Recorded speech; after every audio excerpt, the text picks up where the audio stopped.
This is just a sample of the audiobook. To get the complete audiobook, access the link posted in the first comment.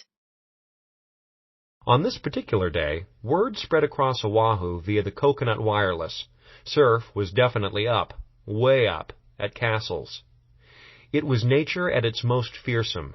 Sets of bluebirds, gigantic waves, were rolling in, stretching across the bay of Waikiki toward Honolulu Harbor, impelled by the stiff trade winds from the Koolau Range.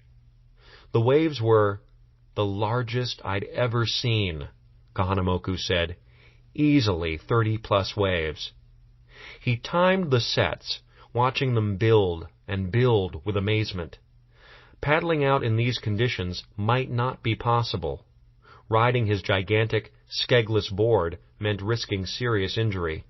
If he wiped out, he would be submerged beneath an avalanche of water and tossed like a human cocktail. His sodden board would become a dangerous projectile capable of knocking him out, or worse. The coral reef, hidden beneath the surface, was waiting to shred his body. Duke took a deep breath.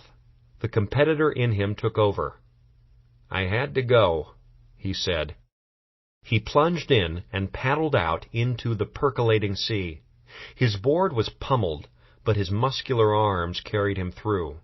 When he encountered a wall of water, he turned turtle by rolling underneath the combers while hugging the board and holding his breath. The power of these waves, their sheer energy, was unlike anything he had experienced. He was drenched and winded by the time he reached the takeoff spot, which was so far out in the ocean, nearly to the shipping lane, that he recognized the captain on the bridge of a passing steamer. He straddled the board and tried to regain his breath. Elongated humps of water lifted and dropped him like a yo-yo.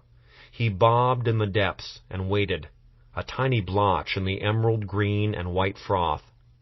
Then he spied it. The tallest, bulkiest, fastest wave of them all. A very personal and special wave, the kind I had seen in my mind's eye during a night of tangled dreaming. It was now or never. Kahanamoku pivoted his board around and went for it. Lying prone, he stroked hard in the water with his huge hands. Then, timing himself instinctively, he pounced up and found his balance, his left foot placed forward and solidly planted, knees slightly bent. The board slapped, shimmied, and rattled as he slid along the face of the wave. A high-pitched crashing sound echoed like a freight train. Duke felt like he was riding a watery roller coaster without brakes. His speed approached 30 miles an hour. He shifted his weight, directing the board to the left, his only possible route. He railroaded through the surf, connecting to the next break, and kept going, allowing the momentum to carry him. He stood tall, embedded in the moment, alive to its potential, with his feet, legs, torso, shoulders, and the board working as one, streaking across toward the next break, harnessing the awesome energy of the waves. His eyes were tearing up, but his vision was clear. He was at one with the water. One last forward rush, and he was in the familiar waters of Queens. The board slowed. The waves became ripples. He got off the board in waist-deep water by the familiar grounds of the Moana Hotel. His thighs burned.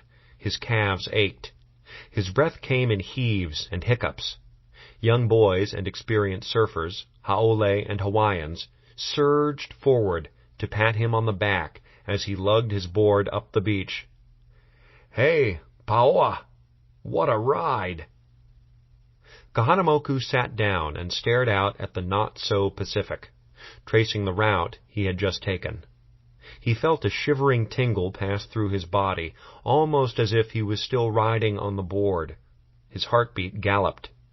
He said nothing, but Waikiki was soon abuzz. People who had not been there wondered how he had managed to stay upright for so long. Estimates of the distance that he had covered grew. First it was a mile, and then it was a mile and a half.